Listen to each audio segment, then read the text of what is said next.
പ്രിയ കൂട്ടുകാരെ, Ram care of Anandi എന്ന നോവലിൻ്റെ 14ാമത്തെ ഭാഗമാണ് ഇന്ന് നമ്മൾ കേൾക്കാൻ പോകുന്നത്. ഇതിന് മുൻപുള്ള ഭാഗങ്ങൾ കേട്ടിട്ടില്ലാത്ത കൂട്ടുകാരുണ്ടെങ്കിൽ ഒന്ന് പോയി അത് കേട്ടതിന് ശേഷം ഇത് കേൾക്കാൻ ശ്രദ്ധിക്കുമല്ലോ. അതുപോലെ തന്നെ ചാനൽ ഇതുവരെ സബ്സ്ക്രൈബ് ചെയ്യാത്ത കൂട്ടുകാരുണ്ടെങ്കിൽ ചാനൽ ഒന്ന് സബ്സ്ക്രൈബ് ചെയ്ത് സപ്പോർട്ട് ചെയ്യണേ. അപ്പോൾ നമുക്ക് നേരെ കഥയിലേക്ക് പോകാം. 2. ഫ്ലാറ്റിൽ കിരണിനൊപ്പം കിടന്നുറങ്ങിക്കൊണ്ടിരുന്ന റാമിന് പാട്ടിയുടെ ഫോണിൽ നിന്നും ഒരു കോൾ വന്നു. റാം പയ്യ, വെട്രി ഇതുവരെ വന്നിട്ടില്ല. റാം ഫോണിലെ ഡിസ്പ്ലേയിൽ സമയം നോക്കി. 12 മണി. ഞാനൊന്ന് അവനെ വിളിച്ചു നോക്കട്ടെ പാട്ടി. റാം കോൾ കട്ടാക്കാൻ തുടങ്ങിയതും പാട്ടി വീണ്ടും സംസാരിച്ചു. അവൻ്റെ ഫോൺ സ്വിച്ച് ഓഫ് ആണ് മോനെ. അതുമല്ല, രേഷ്മയുടെ അമ്മയെ ഞാൻ വിളിച്ചിരുന്നു. അവളും ഇതുവരെ വീട്ടിലെത്തിയിട്ടില്ലെന്നാണ് അവർ പറയുന്നത്. ആനന്ദി എവിടെ പാട്ടി? അവൾ അവരെ നോക്കാൻ പോയിരിക്കുകയാണ്. എനിക്കെന്തോ പേടി തോന്നുന്നു മോനെ. അവർ രണ്ടുപേർക്കും എന്തോ അപകടം സംഭവിച്ചതുപോലെ ഒരു തോന്നൽ. പാട്ടി കരച്ചിലിൻ്റെ വക്കിലെത്തിയതുപോലെ റാമിന് തോന്നി. അവൻ കിടക്കയിൽ എഴുന്നേറ്റിരുന്നു. ഏയ് പാട്ടി, വിഷമിക്കല്ലേ. അവർ രണ്ടുപേരില്ലേ? എവിടെയെങ്കിലും തെണ്ടിത്തിരിഞ്ഞ് നടപ്പുണ്ടാവും. ഇനി അഥവാ എന്തെങ്കിലും കുഴപ്പമുണ്ടായാൽ തന്നെ നമുക്കറിയാമല്ലോ അവരുടെ രണ്ടുപേരുടെയും സ്വഭാവം. എന്തു പ്രശ്നം വന്നാലും അവർ ഒരുമിച്ചതിനെ നേരിടും. എന്തായാലും ഞാൻ പെട്ടെന്ന് വരാം. പാട്ടി അതുവരെ ടെൻഷൻ അടിക്കാതെ ഇരിക്ക്. റാം കിരണിനെ നോക്കി. അവൻ നല്ല ഉറക്കത്തിലായിരുന്നു. അവൻ ഡ്രസ്സ് മാറിയിട്ട് ഹാളിലെ ഷെൽഫിൽ നിന്നും ബിനീഷേട്ടൻ്റെ ബുള്ളറ്റിൻ്റെ കീയും എടുത്ത് ബാൽക്കണിയിലെ വാതിലിലൂടെ പുറത്തേക്ക് കടന്നു. പോകും മുൻപ് ബിനീഷേട്ടന് ഒരു മെസ്സേജും അയച്ചു. 3. മല്ലിയെയും കൊണ്ട് SC ഫാറൂഖും ഡ്രൈവർ കതിർവേലും അവർ സ്ഥിരം പോകാറുള്ള ഗിണ്ടിക്കടുത്തുള്ള ഗോഡൗണിലേക്ക് എത്തിയിരുന്നു. മല്ലിയോട് ജീപ്പിൽ നിന്നും ഇറങ്ങാൻ പറഞ്ഞിട്ട് ഫാറൂഖ് കാക്കി പാൻസിൻ്റെ ബെൽറ്റ് അഴിച്ചു. മുട്ടിൽ വാടി, അയാൾ വിളിച്ചു പറഞ്ഞു. കതിർവേൽ വണ്ടിയുടെ മുൻവശത്ത് വെച്ചിരുന്ന കപ്പലിൻ്റെ പൊതി തുറന്ന് അതിൽ നിന്നും ഓരോന്നും കുറച്ചുകൊണ്ട് അങ്ങോട്ടേക്ക് നോക്കി. മല്ലി വണ്ടിയിൽ നിന്നും ഇറങ്ങി അതേ സ്ഥലത്ത് തന്നെ മടിയോടെ നിന്നു. അവൾക്കറിയാമായിരുന്നു സാധാരണ അയാൾ അങ്ങനെ വിളിച്ച് അരികിലെത്തുമ്പോൾ ചെവിക്കല്ലിനടിക്കുമെന്ന്. സർ, എനിക്ക് തീരെ വയ്യ. എന്നെ ഇന്നത്തേക്ക് വിട്ടേക്ക്. അവൾ അയാളുടെ മുഖത്തേക്ക് നോക്കാതെ നിലത്തേക്ക് തല കുനിച്ചു നിന്ന് കൈകൂപ്പിക്കൊണ്ട് പറഞ്ഞു. എന്നിട്ട് ഞാനവിടെ വരുമ്പോൾ നീ തുള്ളിക്കളിക്കുമായിരുന്നല്ലോടി. അടവിറക്കാതെ വന്ന് മുട്ടിൽ നിൽക്കടി. അയാളുടെ ശബ്ദം കനത്തു. ജീപ്പിൻ്റെ പിന്നിലൂടെ ചെന്ന് കതിർവേൽ മല്ലിയുടെ പിന്നിൽ ആഞ്ഞു തൊഴിച്ചു. അവൾ തെറിച്ചുപോയി ഫാറൂഖിൻ്റെ മുന്നിലേക്ക് കമിഴ്ന്നടിച്ചു വീണു. ആ സമയത്ത് കതിർവേൽ എന്തോ തമാശ സംഭവിച്ചതുപോലെ നിർത്താതെ ചിരിച്ചു. ഫാറൂഖ് മല്ലിയുടെ മുടിക്ക് കുത്തിപ്പിടിച്ച് നിലത്തു നിന്നും എഴുന്നേൽപ്പിച്ച് ചുണ്ടിൽ ഒന്ന് അമർത്തി ചുംബിച്ചു. ബിരിയാണിയാണോ കഴിച്ചത്? അയാൾ ഒരു വശത്തേക്ക് ചെരിഞ്ഞ് തുപ്പിക്കൊണ്ട് പറഞ്ഞു. എന്നിട്ട് മല്ലിയുടെ സാരിയുടെ അറ്റത്ത് പിടിച്ച് ഒറ്റ വലി വലിച്ചു. പാഞ്ചാലിക്ക ഇതിനു മുൻപ് ഈ ഭാഗ്യമുണ്ടായിട്ടുള്ളത്. ഫാറൂഖ് മല്ലിയുടെ സാരി വലിച്ചൂരുന്നതിനിടയിൽ കതിർവേൽ പിൻവശത്തു നിന്നും ചിരിച്ചുകൊണ്ട് വിളിച്ചു പറഞ്ഞു. സാരി മൊത്തമായും വലിച്ചൂരിയതും മല്ലി തല ചുറ്റിയതുപോലെ ഒന്ന് നിന്നു. ആ സമയത്ത് SC ഫാറൂഖ് അവളുടെ ചെകിട്ടത്ത് വലിച്ചടിച്ചു. ഒരു ആർത്തനാദത്തോടെ അവൾ കരഞ്ഞുകൊണ്ട് നിലത്തേക്ക് മുട്ടുകുത്തിയിരുന്നു. 4. റാം പാട്ടിയുടെ വീട്ടിലേക്ക് എത്തുമ്പോൾ സമയം 12:30 കഴിഞ്ഞിരുന്നു. പാട്ടി വാതിൽക്കൽ തിണ്ണയിൽ പുറത്തേക്ക് നോക്കി ഇരിപ്പുണ്ടായിരുന്നു. റാമിനെ കണ്ടതും അവർ അത്രയും സമയം ഉള്ളിൽ അടക്കി വെച്ചിരുന്ന മനോവിഷമങ്ങൾ കണ്ണുനീരായി പുറത്തു വന്നു. അവർ കരയുന്നത് കണ്ടതും റാം അവരെ ചേർത്ത് പിടിച്ചു. എൻ്റെ പാട്ടിക്ക് പ്രഷർ കൂടിയാലുള്ള കുഴപ്പമറിയാമല്ലോ. ലാസ്റ്റ് അവർ രണ്ടാളും തിരിച്ചു വന്നിട്ട് പാട്ടിയെ തിരക്കുമ്പോൾ ഞാനും ആനന്ദിയും എന്ത് സമാധാനം പറയും? അതുകൊണ്ട് ദയവായി ഇങ്ങനെ വിഷമിക്കാതെ, അവൻ അവരുടെ നെറുകയിൽ തലോടിക്കൊണ്ട് പറഞ്ഞു. ആനന്ദിയുടെ ലൂണ ഗേറ്റ് കടന്നു വന്നതും റാമും പാട്ടിയും കണ്ടു. അവളെ കണ്ടതും പാട്ടി നിലത്തുനിന്ന് എഴുന്നേറ്റു. എന്തായി മോളെ? അവളുടെ ചോദ്യത്തിനു മുന്നിൽ അവളുടെ മുഖത്ത് നിരാശയായിരുന്നു. ബസന്ത് നഗറിലൊക്കെ നോക്കിയോ? അവർ നിഷ്കളങ്കതയോടെ ചോദിച്ചു. ആനന്ദി വണ്ടിയിൽ നിന്നും ഇറങ്ങി വന്ന് അവരെ തന്നോട് ചേർത്ത് പിടിച്ചു. ഞാൻ രേഷ്മയുടെ വീട്ടിൽ പോയി. അവിടെ അവളുടെ അപ്പയൊക്കെ ആകെ പേടിച്ചിരിക്കുകയാണ്. പിന്നെ രേഷ്മയുടെയും വെട്രിയുടെയും സ്വഭാവം നന്നായിട്ട് അറിയാവുന്നതുകൊണ്ട് രാവിലെ വരെ നോക്കാമെന്നാണ് അവരുടെ തീരുമാനം. അത് പറയുന്ന സമയത്ത് ആനന്ദിയുടെ ഫോണിലേക്ക് ഒരു കോൾ വന്നു. അവൾ അവരിരുവരുടെയും അരികിൽ നിന്നും ഗേറ്റിനരികിലേക്ക് മാറി നിന്ന ശേഷം ഫോൺ എടുത്തു. 5. ഗോഡൗണിൽ നിന്നും മല്ലിയുടെ അലർച്ച ഉയർന്നു കേട്ടു. അവളുടെ ഇടതു തുടയിൽ SI ഫാറൂഖ് സിഗരറ്റ് കൊണ്ട് കുത്തിയ പാടിൽ തൊടാൻ കഴിയാതെ അവൾ ഏങ്ങലടിച്ചു. അവളുടെ കവിളിൽ രണ്ടിടത്തും ഫാറൂഖിൻ്റെ കൈപ്പത്തിയുടെ അടയാളങ്ങൾ ചുവന്നതടിച്ച് കാണപ്പെട്ടു. ഫാറൂഖ് അവളിൽ നിന്നും മാറിയതും കതിർവേൽ അടുത്തേക്ക് വന്നെത്തി. തിരിഞ്ഞു നിൽക്കടി, അയാൾ നഗ്നയായി നിലത്ത് മുഖം പൊത്തിയിരിക്കുന്ന മല്ലിയോട് ആജ്ഞാപിക്കുന്ന തരത്തിൽ പറഞ്ഞു. ആ സമയത്ത് അവളുടെ ഉടലിൽ ആ ചിലങ്കകൾ മാത്രമായിരുന്നു ആകെ ഉണ്ടായിരുന്നത്. എനിക്കിനി പറ്റില്ല സാർ, എന്നെ ഇങ്ങനെ ഉപദ്രവിക്കരുത്. ഞാനും നിങ്ങളെപ്പോലെയൊക്കെ ഒരു മനുഷ്യജീവിയാണ്. അവൾ മുകളിലേക്ക് കൈകൾ കൂപ്പിപ്പിടിച്ചു. കതിർവേൽ കൊതുകിനെ കൈക്കുള്ളിൽ വെച്ച് ആഞ്ഞടിക്കുന്നത് പോലെ അവളുടെ കൂപ്പിപ്പിടിച്ച കൈകൾ അകത്താക്കി ബലിഷ്ഠമായ അയാളുടെ ഇരു കൈപ്പത്തികളും കൊണ്ട് ആഞ്ഞടിച്ചു. തൻ്റെ കൈവിരലുകളിലെ അസ്ഥികൾ ഒടിഞ്ഞു നുറുങ്ങിയതുപോലെ മല്ലിക്ക് അനുഭവപ്പെട്ടു. വിറയ്ക്കുന്ന കൈകൾ രണ്ടും കുടഞ്ഞുകൊണ്ട് അവൾ നിലത്തിരുന്ന് അലറിക്കരഞ്ഞു. കതിർവേൽ ആർത്തു ചിരിച്ചുകൊണ്ട് മല്ലിയുടെ നെഞ്ചിലേക്ക് ആഞ്ഞു ചവിട്ടി. തലേന്ന് അവളുടെ അനുജൻ ചവിട്ടിയ അതേ സ്ഥാനത്തായിരുന്നു ആ ചവിട്ടും. ആ ഒരു സംഭവത്തിന് ശേഷം മല്ലിക്ക് നെഞ്ചുവേദന ഇടയ്ക്കിടെ ഉണ്ടായിക്കൊണ്ടിരുന്നു. അതോടൊപ്പം ഇടയ്ക്ക് നെഞ്ചിടിപ്പ് കുറഞ്ഞും കൂടിയും വരുന്നതായും അവൾക്ക് തോന്നുന്നുണ്ടായിരുന്നു. കതിർവേലിൻ്റെ ആ ഒരു ചവിട്ടുകൂടി താങ്ങുവാനുള്ള കെൽപ്പ് മല്ലിയുടെ ഹൃദയത്തിനുണ്ടായിരുന്നില്ല. 6. വെട്രിയെയും രേഷ്മയും തിരയുവാൻ വേണ്ടി പാട്ടി വീണ്ടും റാമിനെയും ആനന്ദിയെയും പറഞ്ഞയച്ചു. ആനന്ദി റാമിനൊപ്പം ബുള്ളറ്റിലാണ് പോയത്. മരീന ബീച്ചിലുൾപ്പെടെ രേഷ്മയുടെയും വെട്രിയുടെയും വണ്ടികൾ പാർക്ക് ചെയ്തിട്ടുണ്ടോ എന്ന് അവരിരുവരും തിരഞ്ഞുകൊണ്ടിരുന്നു. ആനന്ദി ഇടയ്ക്കിടെ പാട്ടിയെ വിളിച്ച് അവർക്ക് കുഴപ്പമൊന്നുമില്ലെന്ന് ഉറപ്പുവരുത്തി. വേലച്ചേരിയിലെ തടാകവും പോരൂർ തടാകവും ഉൾപ്പെടെ പലയിടങ്ങളിലും അവർ അന്വേഷണം നടത്തി. ഒടുവിൽ അവർ വീട്ടിലേക്ക് തിരികെ എത്തിയപ്പോൾ സമയം 5 മണിയായിരുന്നു. അപ്പോഴും പാട്ടി മുറ്റത്തായി ഉറക്കം തൂങ്ങിയിരിപ്പുണ്ടായിരുന്നു. എന്തായി? അവരെ കണ്ടതും പാട്ടി ആകാംക്ഷയോടെ ചോദിച്ചു. പാട്ടി, തൽക്കാലം പാട്ടി പോയി അല്പം വിശ്രമിക്കുക. ഞാനും ആനന്ദിയും കൂടി രേഷ്മയുടെ വീട്ടിലേക്ക് പോവുകയാണ്. ഇനിയും വച്ച് താമസിപ്പിക്കാതെ അവരുടെ അപ്പയെ കൊണ്ട് പോലീസിൽ അറിയിക്കുന്നതാണ് നല്ലത്, റാം പറഞ്ഞു. പാട്ടി ഒന്ന് മൂളുക മാത്രം ചെയ്തു. ശേഷം അകത്തേക്ക് നടന്നുപോയി. ഞാൻ അങ്ങോട്ട് വരുന്നില്ല റാം. പാട്ടി ഇവിടെ തനിച്ചല്ലേ? രേഷ്മയുടെ അമ്മയുടെ നമ്പർ എൻ്റെ ഫോണിലുണ്ട്, ഞാൻ പറഞ്ഞു തരാം. ബസന്ത് നഗറിൽ നിന്നും മഹാത്മാഗാന്ധി റോഡിലെത്തിയിട്ട് അവരെ വിളിച്ചാൽ അവർ കൃത്യമായി വഴി പറഞ്ഞു തരും, ആനന്ദി കയ്യിലേക്ക് ഫോൺ എടുത്തുകൊണ്ട് പറഞ്ഞു. റാം തലകുലുക്കി. ശേഷം ആനന്ദിയുടെ ഫോണിൽ നിന്നും രേഷ്മയുടെ അമ്മയുടെ നമ്പർ തൻ്റെ ഫോണിലേക്ക് നോട്ട് ചെയ്തിട്ട് തിരികെ ബൈക്കിലേക്ക് കയറി. റാം ഗേറ്റ് കടന്നു പോയതും ആനന്ദി വേഗത്തിൽ തൻ്റെ രഹസ്യ സിം കാർഡ് ഫോണിലേക്ക് ഇട്ടുകൊണ്ട് മുകളിലേക്കുള്ള പടികൾ കയറിപ്പോയി. ഗിണ്ടിയിലൂടെ ബൈക്കിൽ വരുമ്പോൾ റാമിന് നല്ല ഉറക്കക്ഷീണമുണ്ടായിരുന്നു. അത് രാവിലെ തന്നെ തുറന്ന ഒരു ചായക്കട കണ്ടതും അവൻ ബൈക്ക് നിർത്തി ഒരു ചായക്ക് പറഞ്ഞു. ഹിജറകളിൽ ഒരെണ്ണം കൂടി ചത്തിട്ടുണ്ട്, ഒരാൾ കടയിലേക്ക് നടന്നു വന്നുകൊണ്ട് കടക്കാരനോട് പറഞ്ഞു. ഒരു പരിചയവുമില്ലാതെ കാണുന്നവൻ്റെയൊക്കെ കൂടെ പോകുന്നതല്ലേ ഇവളുമാരുടെയൊക്കെ കയ്യിലിരിപ്പ്. എന്ന് ആ പരിപാടി നിർത്തുമോ അന്നേ ഇതൊക്കെ അൽപായസിൽ ഒടുങ്ങുന്നത് നിൽക്കൂ, കടക്കാരൻ മറുപടി പറഞ്ഞു. സാധാരണ ഹിജറകളെ പോലെയല്ല, ഇതിൻ്റെ കാലിൽ ചിലങ്കയൊക്കെയുണ്ട്. ആളെ പിടിക്കാൻ ഓരോരോ മാർഗങ്ങൾ, കടയിലേക്ക് വന്നയാൾ ചിരിച്ചുകൊണ്ട് പറഞ്ഞു. ചൂട് ചായ ഊതി കുടിച്ചുകൊണ്ട് അവർ പറയുന്നത് കേട്ടുകൊണ്ട് നിന്ന റാം ഒരു നിമിഷം വിവരം പറഞ്ഞയാളെ ഞെട്ടലോടെ നോക്കി. നിങ്ങളിപ്പോൾ പറഞ്ഞ ബോഡി എവിടെയാണ് കിടക്കുന്നത്?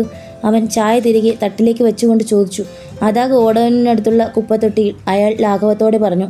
റാം ചായക്കടയിൽ പൈസ പോലും കൊടുക്കാൻ നിൽക്കാതെ ബൈക്കിലേക്ക് ചാടി കയറി സ്റ്റാർട്ട് ചെയ്തു പോയി. കടക്കാരൻ അവനെ പിന്നിൽ നിന്നും വിളിച്ചെങ്കിലും അവനത് കേട്ടില്ല. കത്തിപ്പാറ പാലത്തിന് താഴേക്കാണ് അവൻ ആദ്യം പോയത്. നേരം പുലർന്നു വരുന്ന സമയമായതിനാൽ തിരുനങ്കൈകളും ഉണർന്നിട്ടുണ്ടായിരുന്നില്ല. അവൻ ബൈക്ക് വെച്ചിട്ട് മല്ലിയുടെ സാരി കെട്ടി മറച്ച മുറിയിലേക്ക് ഓടിച്ചെന്നു. അവളെ അവിടെ കാണാതിരുന്നപ്പോൾ തൻ്റെ നെഞ്ചിനുള്ളിൽ തീ ആളുന്നത് പോലെ അവൻ തോന്നി.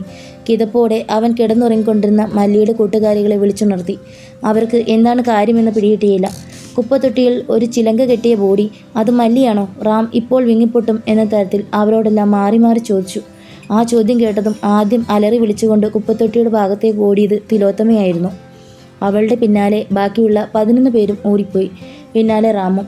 കത്തിപ്പാറ പാലത്തിൻ്റെ മറുതലയ്ക്കലായിരുന്നു കുപ്പത്തൊട്ടി. അവിടേക്ക് ആദ്യം ഓടിയെത്തിയ തിലോത്തമ കണ്ടത് സാരിയിൽ പൊതിഞ്ഞ അവസ്ഥയിൽ കമിഴ്ന്നു കിടക്കുന്ന ഒരു ശരീരമായിരുന്നു. ചിലങ്കകൾ കെട്ടിയ കാലുകൾ കണ്ടതും അവർ നെഞ്ചിത്തടിച്ച് കരഞ്ഞുകൊണ്ട് അവിടേക്ക് മുട്ടുകുത്തി വീണു. അപ്പോഴേക്കും റാമിനൊപ്പം അവരുടെ കൂട്ടത്തിലെ ബാക്കിയുള്ളവരും അവിടേക്ക് വന്നെത്തിയിരുന്നു. അവരിലൊരാൾ ആ ശരീരം മറിച്ചിട്ടു. അന്തരീക്ഷത്തിൽ നേരിയ ഇരുട്ട് നിലനിന്നിരുന്നെങ്കിലും റാം മല്ലിയുടെ മുഖം ഒറ്റ നോട്ടത്തിൽ തന്നെ തിരിച്ചറിഞ്ഞു. അവന് തൻ്റെ ശരീരം തളരുന്നതുപോലെ തോന്നി. കുപ്പത്തൊട്ടിക്ക് സമീപം നിന്നിരുന്നവരുടെ കൂട്ടത്തിൽ നിന്നും അവൻ പുറത്തേക്ക് കടന്ന് റോഡിനരികിൽ നിലത്തേക്കിരുന്നു. ഓരോ നിമിഷം ചെല്ലും തോറും അവൻ്റെ ശ്വാസോച്ഛ്വാസം വേഗത്തിലായി. അതൊടുവിൽ ഒരു അലറിക്കരച്ചിലായി മാറി. കുപ്പത്തൊട്ടിക്കരികിൽ നിന്നും തിരുനങ്കൈകളുടെയും റാമിൻ്റെയും നിലവിളികൾ കേട്ടാണ് അന്ന് ചെന്നൈയിൽ നേരം പുലർന്നത്. ഭൂമിക്ക് മേൽ അപ്രതീക്ഷിതമായി ചാറ്റൽ മഴ പെയ്തു. 28 അന്ന് പതിവില്ലാതെ റാം രാവിലെ നാട്ടിലേക്ക് വിളിച്ചു. ഫോണിൽ അമ്മയുടെ ശബ്ദം കേൾക്കുവാനായി അവൻ കാത്തിരുന്നു. ഒടുവിൽ ആ ശബ്ദം കേട്ടതും അവൻ ഫോണിലൂടെ അലറിക്കരഞ്ഞു. മോനെ രാമു, എന്നാടാ പൊന്നെ, നീ കരയാതെ അമ്മയോട് കാര്യം പറ. അമ്മ, ചെന്നൈ കൊള്ളില്ലമ്മ, ആളെ കൊല്ലുന്ന സ്ഥലമാ. വെട്രിയും രേഷ്മയും കാണുന്നില്ല. മല്ലിയെ തെരുവിൽ കൊന്നിട്ടേക്കുന്നു. പോലീസുകാർ കൊണ്ടുപോയതാ. പാവം, അവൾക്ക് അക്കാദമിയിൽ പഠിക്കാൻ വലിയ ആഗ്രഹമായിരുന്നു. കാലിൽ ചിലങ്ക കെട്ടി. വാക്കുകൾ മുറിഞ്ഞപ്പോൾ റാമിൻ്റെ ഭാഗത്തുനിന്ന് കരച്ചിൽ മാത്രമായി. അമ്മയോട് ഇടയ്ക്കിടെ വിളിച്ച് വിശേഷങ്ങൾ പങ്കുവെക്കുന്നതിനാൽ അവൻ്റെ അമ്മയ്ക്ക് ആ മുറിഞ്ഞ വാക്കുകൾ കൊണ്ട് തന്നെ അവൻ പറയാൻ ഉദ്ദേശിച്ച കാര്യങ്ങൾ പിടികിട്ടിയിരുന്നു. എങ്കിലും കാര്യങ്ങൾക്ക് ഒന്നുകൂടി വ്യക്തത വരുത്തുവാൻ അവർ ഓരോന്നും സമാധാനപരമായി ചോദിച്ചു മനസ്സിലാക്കി. റാം അപ്പോഴും കരച്ചിൽ നിർത്തിയിരുന്നില്ല. മോനെ, നീ ഇങ്ങനെ ഇരുന്ന് കരയാതെ. അവിടെ നിനക്ക് പറ്റുന്നില്ലെങ്കിൽ ട്രെയിൻ കയറിങ്ങി പോര്. അച്ഛൻ നിന്നെ ഒന്നും പറയില്ല. പക്ഷേ വരുന്നതിന് മുൻപ് നിന്റെ കൂടെ നടന്നവരെ കണ്ടെത്താനുള്ള ഉത്തരവാദിത്തം നിനക്കുണ്ട്. അതുപോലെ തന്നെ മല്ലിയുടെ കാര്യത്തിലും അവൾക്ക് വേണ്ടി സംസാരിക്കുവാനും ശരീരം മറവ് ചെയ്യാനുമൊന്നും മറ്റാരുമില്ല. അതുകൊണ്ട് അവളുടെ കാര്യത്തിലും നീ വേണ്ടത് ചെയ്യണം. അതെല്ലാം കഴിഞ്ഞിട്ട് നീ ഇങ്ങി പോരും. അമ്മയുമായുള്ള സംഭാഷണം അവസാനിച്ച ശേഷം കണ്ണു തുടച്ചുകൊണ്ട് അവൻ ഇരുന്നിരുന്ന മല്ലിയുടെ സാരിമുറിയിൽ നിന്നും എഴുന്നേറ്റു. സമീപത്തെ സാരിമുറികളിലായി അവളുടെ 12 കൂട്ടുകാരികളും കരഞ്ഞു തളർന്ന മുഖവുമായി ഇരിപ്പുണ്ടായിരുന്നു. രാവിലെ പൊടിച്ചു തുടങ്ങിയ മഴ പോലീസ് മല്ലിയുടെ ശരീരവുമായി പോകുമ്പോഴേക്കും ശക്തി പ്രാപിച്ചിരുന്നു. മഴയ്ക്കൊപ്പമുള്ള ഇടിമുഴക്കം ഇടയ്ക്കിടെ ഭൂമിയെ പ്രകമ്പനം കൊള്ളിച്ചു. ശക്തമായ കാറ്റിൽ സാരിമുറികളിലേക്ക് മഴത്തുള്ളികൾ ചരിഞ്ഞു പതിച്ചു. റാം സമീപത്ത് കിടന്ന ഒരു പ്ലാസ്റ്റിക് കവർ കൊണ്ട് തൻ്റെ മൊബൈൽ ഫോൺ പൊതിഞ്ഞു വച്ചു. ശേഷം ഗിണ്ടി റെയിൽവേ സ്റ്റേഷനിലേക്ക് മഴയിലൂടെ നടന്നു. മല്ലിയുടെ കൂട്ടുകാരികൾ വിഷമത്തോടെ അവനെ നോക്കിയിരുന്നു. റെയിൽവേ സ്റ്റേഷൻ മേൽപ്പാലത്തിൻ്റെ പടികളിറങ്ങി മല്ലിയോടൊപ്പം ഇരിക്കാറുള്ള പ്ലാറ്റ്ഫോം നമ്പർ 2 ആ സിമൻറ്റ് ബെഞ്ചിലേക്ക് അവൻ നടന്നു. ബെഞ്ച് മഴയിൽ നനഞ്ഞു കിടന്നു. തൻ്റെ പേരിനൊപ്പം മല്ലി എഴുതിയിട്ട അവളുടെ പേരിലേക്ക് റാം നോക്കി. നിന്റെ പേരിനൊപ്പം ഒരു സിമൻറ്റ് ബെഞ്ചിലെങ്കിലും ഞാനൊന്ന് സ്ഥാനം പിടിച്ചോട്ടെ റാം. അവൾ റാമിൻ്റെ പേരിനോടൊപ്പം തൻ്റെ പേര് എഴുതി വെച്ചത് കാണിച്ചുകൊണ്ട് പറഞ്ഞ വാക്കുകൾ റാം ഓർത്തു. ഈ സിമൻറ്റ് ബെഞ്ചിലല്ല മല്ലി, നീ എൻ്റെ. സ്വന്തം നെഞ്ചിൽ തൊട്ടുകൊണ്ട് റാം വിങ്ങിപ്പൊട്ടി. മഴയിലും ട്രെയിനുകൾ വന്നു പോയിക്കൊണ്ടിരുന്നു. ട്രെയിനിൽ നിന്ന് ഇറങ്ങുകയും കയറുകയും ചെയ്യുന്നവർ മഴയത്തിരിക്കുന്ന റാമിനെ ഒരു ഭ്രാന്തനെ പോലെ നോക്കി. ബെഞ്ചിൽ അല്പസമയം കൂടി ഇരുന്ന ശേഷം മുഖമൊന്ന് അമർത്തി തുടച്ച് അവൻ പുറത്തേക്ക് നടന്നു. കത്തിപ്പാറ പാലത്തിനരികിൽ തൻ്റെ ബൈക്കിനരികെ നനഞ്ഞു കുതിർന്നു നിൽക്കുന്ന റാമിൻ്റെ അരികിലേക്ക് തിലോത്തമ വന്നു. മോർച്ചറിയിൽ നിന്നും ഞങ്ങൾക്ക് ബോഡി വിട്ടു തരില്ല. റാമൊന്ന് ശ്രമിക്കാമോ? മല്ലിയുടെ കാര്യത്തിൽ നമുക്ക് എന്തെങ്കിലും ചെയ്യാൻ കഴിയുമോ അക്ക? അവൻ വിറയാർന്ന ശബ്ദത്തോടെ പറഞ്ഞു. ഇതിനു മുൻപും ഇതുപോലെ 2 പേരെ അവന്മാർ കൊണ്ടുപോയി കൊന്നിട്ടുണ്ട്. ഒന്നിനെ ഇതുപോലെ കൊന്നാ കൊണ്ടിട്ടത്. മറ്റൊരാൾ ജീവച്ഛവമായി കുറേ ദിവസം ആശുപത്രിയിൽ കിടന്നിട്ടാണ് മരിച്ചത്. 2ഉം പോലീസുകാരുടെ കണ്ണിൽ അപകട മരണമാണ്, തിലോത്തമൻ പറഞ്ഞു. പോസ്റ്റ്മോർട്ടം റിപ്പോർട്ടിൽ ഉപദ്രവിച്ച വിവരങ്ങൾ ഉണ്ടാവില്ലേ? ഒന്നും ഉണ്ടാവില്ല മോനെ. മുൻപ് ഇങ്ങനെ നടന്നപ്പോൾ ഞങ്ങൾ ട്രാൻസ്ജെൻഡർ കമ്മ്യൂണിറ്റിയുടെ ആളുകളെ സമീപിച്ച് കളക്ടർക്ക് പരാതിയൊക്കെ കൊടുത്തിട്ടുള്ളതാണ്. പക്ഷേ അന്വേഷണമൊക്കെ കഴിഞ്ഞപ്പോൾ പോസ്റ്റ്മോർട്ടം റിപ്പോർട്ടിൽ മരിച്ച 2 ആളും വാഹനാപകടത്തിൽ മരണമടഞ്ഞതാണത്രേ. ഇങ്ങനെയുള്ള കാര്യങ്ങൾ പോലീസുകാരും ഡോക്ടർമാരുമെല്ലാം ഒറ്റക്കെട്ട. പിന്നെ നമുക്ക് ആകപ്പാട് ചെയ്യാൻ കഴിയുന്നത് വേണ്ടപ്പെട്ടവരുടെ ശരീരം മര്യാദയോടെ സംസ്കരിക്കുക എന്നു മാത്രമാണ്. മുൻപ് മരിച്ചവരെ എവിടെയാണ് സംസ്കരിച്ചതെന്ന് പോലും ഞങ്ങൾക്കറിയില്ല. അഥവാ സ്വന്തം ചെലവിൽ സംസ്കാരം നടത്താമെന്ന് പറഞ്ഞ് ഏറ്റുവാങ്ങാൻ ചെന്നാലും ID കാർഡ് ഇല്ലെന്നും പറഞ്ഞ് ഞങ്ങൾക്ക് ബോഡി വിട്ടു തരത്തില്ല. അതാ ഇപ്പോൾ റാമിനോട് ചോദിച്ചത്. വാ, നമുക്ക് മോർച്ചറിയിലേക്ക് പോകാം. അവൻ ബൈക്കിൻ്റെ കീ പോക്കറ്റിൽ നിന്നും പുറത്തേക്ക് എടുത്തുകൊണ്ട് പറഞ്ഞു. തിലോത്തമ തിരിഞ്ഞ് തൻ്റെ കൂട്ടുകാരെ ഒന്ന് നോക്കി. അവൻ ബുള്ളറ്റ് സ്റ്റാർട്ട് ചെയ്തപ്പോൾ പിന്നിലേക്ക് കയറിയിരുന്നു. രാജീവ് ഗാന്ധി ഗവൺമെൻറ് ഹോസ്പിറ്റലിൻ്റെ മോർച്ചറിയിലേക്ക് അവരെത്തുമ്പോൾ സമയം രാവിലെ 11:30 മഴ അപ്പോഴും തകർത്ത് പെയ്യുന്നുണ്ടായിരുന്നു. മോർച്ചറിയിൽ ഡ്യൂട്ടിയിലുണ്ടായിരുന്ന ഹോസ്പിറ്റൽ സ്റ്റാഫിനോട് അന്വേഷിച്ചപ്പോൾ മല്ലിയുടെ പോസ്റ്റ്മോർട്ടം കഴിഞ്ഞ ബോഡി അടക്കം ചെയ്യുവാനായി പോലീസുകാർ അല്പം മുൻപ് ശ്മശാനത്തിലേക്ക് കൊണ്ടുപോയെന്ന് പറഞ്ഞു. ഏത് ശ്മശാനമാണെന്നോ ഏത് പോലീസുകാരാണെന്നോ എന്നുള്ള യാതൊരുവിധ വിവരങ്ങളും ലഭിച്ചതുമില്ല. മല്ലിയെ പോസ്റ്റ്മോർട്ടം ചെയ്യുന്ന സമയത്ത് അവളുടെ കാലിൽ നിന്നും അഴിച്ചെടുത്ത ചിലങ്കകൾ 2ഉം ഒരു പ്ലാസ്റ്റിക് കവറിലാക്കി വെച്ചിരുന്നത് മോർച്ചറിയിലെ പ്രായം ചെന്ന ആ സ്റ്റാഫ് അവർക്ക് കൊണ്ടുവന്ന് കൊടുത്തു. വേണമെങ്കിൽ എടുത്തോളൂ, ഇല്ലെങ്കിൽ വേസ്റ്റ് ബിന്നിൽ ഇട്ടേക്കൂ. കത്രിക കൊണ്ട് മുറിച്ച ആ ചിലങ്കയുടെ ചരടുകളുടെ ഒരു ഭാഗത്തായി മല്ലി കെട്ടിയ കെട്ടുകൾ മുറുക്കത്തോടെ കാണപ്പെട്ടു. എന്തൊക്കെ ആഗ്രഹങ്ങളായിരുന്നു! ഡാൻസ് പഠിക്കണം, വലിയ പ്രോഗ്രാമൊക്കെ ചെയ്ത് ചെന്നൈയിൽ ഒരു സ്വപ്ന സൗധം പണിയണം, വീടില്ലാത്ത ഹിജറകളെയൊക്കെ അവിടെ താമസിപ്പിക്കണം. എന്നിട്ടിപ്പോൾ എന്തായടി? ഒരു അനാഥ ശവമായി ഏതോ ശ്മശാനത്തിൽ കിടന്ന് നീയും നിന്റെ കാലുകളും എരിയുന്നില്ലേ? തിലോത്തമ ആ ചിലങ്കകളിലേക്ക് നോക്കി വിങ്ങിപ്പൊട്ടി. അവൾ ചിലങ്ക റാമിന് നേരെ നീട്ടി. നിന്നെ അവൾക്ക് ഒരുപാട് ഇഷ്ടമായിരുന്നു പയ്യ, ഇത് നീ തന്നെ വെച്ചു. അവർ ആ ചിലങ്കകൾ റാമിൻ്റെ കയ്യിൽ വെച്ചു കൊടുത്തു. തകർന്ന മനസ്സുമായി അവർ ഇരുവരും മോർച്ചറിയുടെ മുന്നിൽ വച്ചിരുന്ന ബൈക്കിനരികിലേക്ക് മഴയിലൂടെ നടന്നുപോയി. 2. റാം, രേഷ്മയുടെ അപ്പ രാവിലെ പോലീസ് സ്റ്റേഷനിൽ പോയി കംപ്ലൈൻറ്റ് കൊടുത്തിരുന്നു. ഇപ്പോൾ പോലീസുകാർ വിളിച്ചിട്ട് പറഞ്ഞു രേഷ്മയുടെയും ആ വെற்றிയുടെയും വണ്ടികൾ സെൻട്രൽ റെയിൽവേ സ്റ്റേഷൻ്റെ പാർക്കിങ്ങിൽ നിന്നും കണ്ടെത്തിയെന്ന്. റെയിൽവേ സ്റ്റേഷനിലെ CCTV ഫുട്ടേജിൽ ടൈം വെച്ച് ചെക്ക് ചെയ്തപ്പോൾ അവർ വാണിയമ്പാടി എന്ന സ്ഥലത്തേക്കാണ് ടിക്കറ്റുകൾ എടുത്തിട്ടുള്ളതെന്ന് മനസ്സിലായി. പക്ഷേ ആ സ്ഥലത്തെ റെയിൽവേ സ്റ്റേഷനിലെ CCTV ക്യാമറകൾ കേടായതിനാൽ അവരവിടെ എത്തിയോ അല്ലെങ്കിൽ എത്തിയിട്ട് എങ്ങോട്ട് പോയെന്നോ ഉള്ള വിവരങ്ങൾ അറിയില്ല. നിന്റെ അറിവിൽ വാണിയമ്പാടിയിൽ അവർക്ക് ഏതെങ്കിലും കൂട്ടുകാരോ പരിചയക്കാരോ ഉണ്ടോ? അതറിയാനാ ഞാനിപ്പോൾ നിന്നെ വിളിച്ചത്. രേഷ്മയുടെ അമ്മയുടെ ചോദ്യം കേട്ടപ്പോൾ റാം ഒന്ന് നെറ്റി ചുളിച്ചു. ആ സ്ഥലപ്പേര് മുൻപ് എവിടെയോ കേട്ടതുപോലെ അവന് തോന്നി. എങ്കിലും കൃത്യതയില്ലാതിരുന്നതിനാൽ അന്വേഷിച്ചതിന് ശേഷം തിരികെ വിളിക്കാമെന്നും പറഞ്ഞു അവൻ കോൾ കട്ടാക്കി. ഫ്രഷ് ആയതിനു ശേഷം പാർട്ടിയുടെ അടുത്തേക്ക് തിരിച്ചു പോകാമെന്ന തീരുമാനത്തിൽ അവൻ അയ്യപ്പൻ താങ്കലിലേക്ക് പോയി. ഇതെന്താടാ ആകെ നനഞ്ഞു കുളിച്ച്? എന്തായി അവരുടെ കാര്യം? അവർ തിരിച്ചു വന്നോ? വാതിൽ തുറന്നതും ബിനീഷേട്ടൻ ചോദിച്ചു. റാം അകത്തേക്ക് കയറി തല തോർത്തിക്കൊണ്ട് ബിനീഷിനെ നോക്കി. അവൻ എന്തെങ്കിലും പറയാൻ വേണ്ടി കാത്തു നിൽക്കുകയായിരുന്നു. മല്ലി മരിച്ചുപോയി ബിനീഷേട്ടാ, അവൻ കടുത്ത നിരാശയോടെ പറഞ്ഞു. ഞാൻ വാർത്തയിൽ ഇപ്പോൾ കണ്ടടാ. മല്ലി എന്ന പേരും ഗിണ്ടി എന്ന സ്ഥലപ്പേരും കേട്ടപ്പോൾ ഞാൻ ഊഹിച്ചു അത് നീ പറയാറുള്ള ആളായിരിക്കുമെന്ന്. ആക്സിഡൻ്റ് ആയിരുന്നു അല്ലേ? അയാൾ അങ്ങനെ ചോദിച്ചപ്പോൾ റാം അല്ല എന്ന രീതിയിൽ തലയാട്ടി.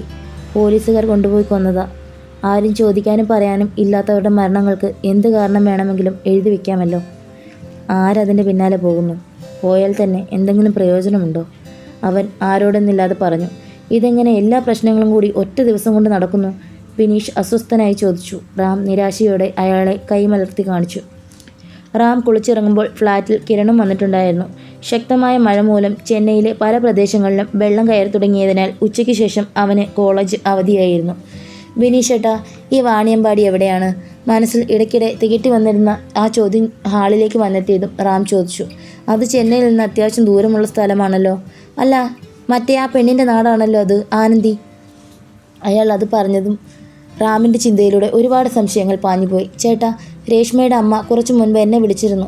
സെൻട്രൽ റെയിൽവേ സ്റ്റേഷനിലെ പാർക്കിങ്ങിൽ വെട്രിയുടെയും രേഷ്മയുടെയും വണ്ടികൾ അവർ കണ്ടെത്തിയിട്ടുണ്ടെന്ന് പറഞ്ഞു. അവർ ടിക്കറ്റ് എടുത്തത് വാണിയമ്പാടിക്കും. പിന്നീട് അവരെ പറ്റി ഒരു വിവരവുമില്ല. റാം പറഞ്ഞത് കേട്ടപ്പോൾ ബിനീഷിൻ്റെയും കിരണിൻ്റെയും മനസ്സിലും പലവിധ ചോദ്യങ്ങൾ രൂപമെടുത്തു. ആ പെണ്ണിന് ഇവരുടെ തിരോധാനവുമായി എന്തോ ബന്ധമുണ്ടെന്നാണ് എൻ്റെ മനസ്സ് പറയുന്നത്. അയാൾ റാമിനെ നോക്കിക്കൊണ്ട് പറഞ്ഞു. കൃത്യമായി ആ സമയത്ത് തന്നെ റാമിൻ്റെ ഫോണിലേക്ക് ആനന്ദിയുടെ കോൾ വന്നു. ആനന്ദിയാണ് വിളിക്കുന്നതെന്ന് പറഞ്ഞുകൊണ്ട് അവൻ കോൾ എടുത്തു. ഹലോ ആനന്ദി. റാം എവിടെയാ? ഞാൻ ഫ്ലാറ്റിലുണ്ട്. എന്തു പറ്റി? എന്തെങ്കിലും കുഴപ്പമുണ്ടോ? ഇല്ല, മല്ലിയുടെ കാര്യം അറിഞ്ഞപ്പോൾ വിളിച്ചതാണ്. അവനൊന്ന് മൂളുക മാത്രം ചെയ്തു. എനിക്ക് റാമിനോട് നേരിട്ടൊന്ന് സംസാരിക്കണം. ഞാനിപ്പോൾ കോളേജിലാണ്. വൈകിട്ട് ബസന്ത് നഗർ ബീച്ചിലേക്ക് വരാനൊക്കുമോ? നീ കോളേജിലാണെങ്കിൽ പാർട്ടിയുടെ അടുത്താറുണ്ട്? അവൻ സംശയത്തോടെ ചോദിച്ചു. അത് പേടിക്കേണ്ട റാം.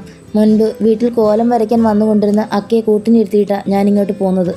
പാർട്ടി ഇന്നലെ തീരെ ഉറങ്ങാത്തത് കൊണ്ട് ഇപ്പോൾ നല്ല ഉറക്കത്തിലാണ്. അതുമാത്രമല്ല, നീയും ഇന്നലെ ഉറങ്ങിയിട്ടില്ലല്ലോ.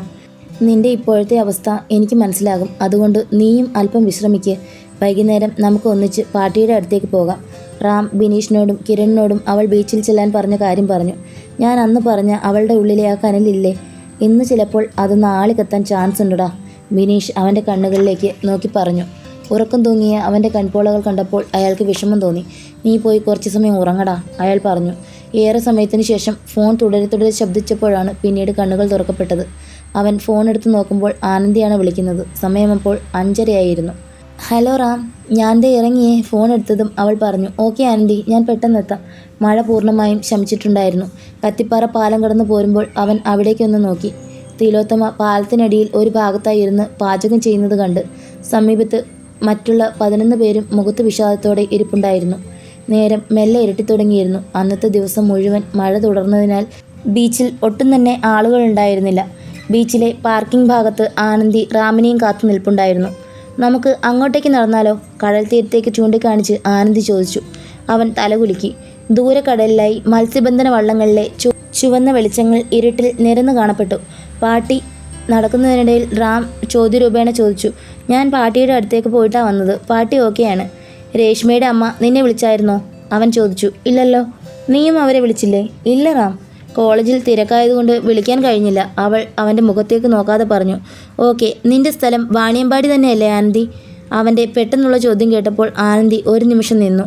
നിനക്കറിയുമോ, വെട്രിയും രേഷ്മയും നിന്റെ നാടായ വാണിയമ്പാടിയിലേക്കാണ് അവസാനമായി യാത്ര പോയത്. അവൻ മൂന വച്ചതുപോലെ പറഞ്ഞു. അവൾ തല കുലുക്കിയതല്ലാതെ മറുപടിയൊന്നും പറഞ്ഞില്ല. അപ്പോഴേക്കും അവർ നടന്ന് കടൽ തീരത്തേക്ക് എത്തിയിരുന്നു. അവരുടെ സമീപത്തെങ്ങും ആരും തന്നെ ഉണ്ടായിരുന്നില്ല. ഇനി എന്താ നിനക്ക് പറയുവാനുള്ളത്? റാം ആനന്ദിക്ക് നേരെ കൈകെട്ടി നിന്നുകൊണ്ട് ചോദിച്ചു. ആനന്ദി തൻ്റെ കൈവിരലുകൾ ഞൊട്ടയടിച്ചു. രേഷ്മയുടെ അമ്മ എൻ്റെ നമ്പറിൽ വിളിച്ചിരുന്നു റാം. വാണിയമ്പാടി എൻ്റെ സ്ഥലമാണെന്ന് ഞാൻ അവരോട് വെളിപ്പെടുത്തിയിട്ടില്ല. ചിലപ്പോൾ അവർ പാർട്ടിയുടെ ഫോണിലും വിളിച്ചിട്ടുണ്ടാവും. ആ ഫോണിലേക്ക് കോളുകൾ വരാതിരിക്കുവാനായി ഞാനത് എയ്റോപ്ലെയിൻ മോഡിൽ ഇട്ടിരിക്കുകയാണ്, അവൾ പറഞ്ഞു. റാമിന് അത് കേട്ടപ്പോൾ അത്ഭുതമൊന്നും തോന്നിയില്ല. എനിക്കതൊന്നും അറിയണ്ട. എനിക്കറിയേണ്ടത് വെട്രിയും രേഷ്മയും എവിടെയെന്നാണ്. അവൻ്റെ ശബ്ദത്തിൽ വന്ന മാറ്റം ആനന്ദി തിരിച്ചറിഞ്ഞു. മറുപടി പറയുന്നതിന് പകരം അവൾ ചുറ്റുമൊന്ന് കണ്ണോടിച്ചിട്ട് ഫോൺ എടുത്ത് ഒരു കോൾ വിളിച്ചു. അന്തരീക്ഷത്തിന് നല്ല തണുപ്പാണ് എന്ന് പറഞ്ഞുകൊണ്ട് അവൾ കോൾ കട്ടാക്കി. റാമിന് അവളുടെ പ്രവൃത്തി കണ്ടപ്പോൾ ദേഷ്യം വന്നു. നീ ആരാടി? എന്നെ എന്താ നീ മണ്ടനാക്കുകയാണോ? ഇതിനു മുൻപും ഒരിക്കൽ പാർക്കിങ്ങിൽ വെച്ച് നീ ഇമാതിരിയുള്ള ഫോൺ കോളുകൾ ചെയ്തിട്ടുണ്ട്. അവൻ ഇരമ്പി വന്ന തൻ്റെ ദേഷ്യം മുഴുവൻ ബീച്ചിലെ നനഞ്ഞ മണ്ണിലേക്ക് അമർത്തിച്ചവിട്ടി തീർത്തു. റാം, നിങ്ങൾ 3 പേരോടും എല്ലാ കാര്യങ്ങളും തുറന്നു സംസാരിക്കാൻ വേണ്ടിയാണ് ഞാനിപ്പോഴിവിടെ നിൽക്കുന്നത്. 3 പേരോ? നിനക്കെന്താടി ഭ്രാന്തായോ? അവൻ പല്ലെറിമിക്കൊണ്ട് ചോദിച്ചു. അതിനു മറുപടിയായി അവൾ കടലിലേക്ക് കൈ ചൂണ്ടി. ചുവപ്പ് പ്രകാശമുള്ള ഒരു ബോട്ട് തീരത്തേക്ക് അടുത്തടുത്ത് വരുന്നത് റാം കണ്ടു. അവൻ നോക്കി നിൽക്കെ ആ ബോട്ട് കരയിലേക്ക് കൂടുതലടുത്തു. എൻജിൻ ഓഫാക്കിയിട്ട് അതിൽ നിന്നും 4-5 പേർ കടലിലേക്ക് ഇറങ്ങി ബോട്ട് കരയിലേക്ക് കൂടുതൽ അടുപ്പിച്ചു. ആരുടെയും മുഖങ്ങൾ റാമിന് വ്യക്തമായില്ല. പക്ഷേ ബോട്ട് തീരത്തേക്ക് അടുത്തപ്പോൾ തിരമാലകൾ അടിക്കുന്ന ഭാഗത്തേക്ക് ബോട്ടിൽ നിന്നും ചാടിയിറങ്ങിയ 2 പേരെ അവർ ഇരുട്ടിലും തിരിച്ചറിഞ്ഞു. വെട്രിയും രേഷ്മയും. അവൻ അത്ഭുതത്തോടെ കടലിലേക്ക് നോക്കിക്കൊണ്ട് പറഞ്ഞു. 29. ബോട്ടിൽ നിന്നും ഇറങ്ങിയ വെട്രിയും രേഷ്മയും തിരമാലകളുടെ ശക്തിയിൽ ആടിയൊലിഞ്ഞുകൊണ്ട് തീരത്തേക്ക് നടന്നു വന്നു. അവരെ കൊണ്ടുവന്ന ബോട്ടിലെ ആളുകൾ ബോട്ട് തിരികെ കടലിലേക്ക് ഇറക്കി വേഗത്തിൽ ഓടിച്ചുപോയി. അസാധാരണമായ സംഭവങ്ങൾ തൻ്റെ മുന്നിൽ അരങ്ങേറുന്നത് കണ്ടപ്പോൾ റാം ആനന്ദിയെ ഉറ്റുനോക്കി. രേഷ്മയും വെട്രിയും അവൾക്കരികിലേക്ക് വന്നെത്തിയപ്പോൾ തനിക്ക് ചുറ്റും നടക്കുന്നത് എന്താണെന്ന് റാമിന് ഒരു പിടുത്തവും ഉണ്ടായിരുന്നില്ല. തീരമണഞ്ഞ വെട്രിയും രേഷ്മയും ആശ്വാസത്തോടെ റാമിനെ കെട്ടിപ്പിടിച്ചു. നിങ്ങൾ 3 പേരും ഇപ്പോൾ പലതരത്തിലുള്ള ആശയക്കുഴപ്പത്തിലായിരിക്കുമെന്ന് എനിക്കറിയാം. ആനന്ദി പരസ്പരം ചേർന്ന് നിൽക്കുന്ന അവരെ 3 പേരെയും നോക്കി പറഞ്ഞു. നീ ആരാണ്?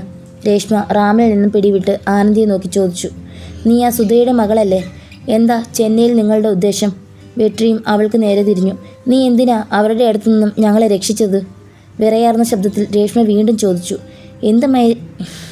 ഒക്കെയാണ് ഇവിടെ നടക്കുന്നത്? ഒന്നാമത് എല്ലാം കൊണ്ടും എൻ്റെ കൺട്രോൾ പോയി നിൽക്കുകയാണ്.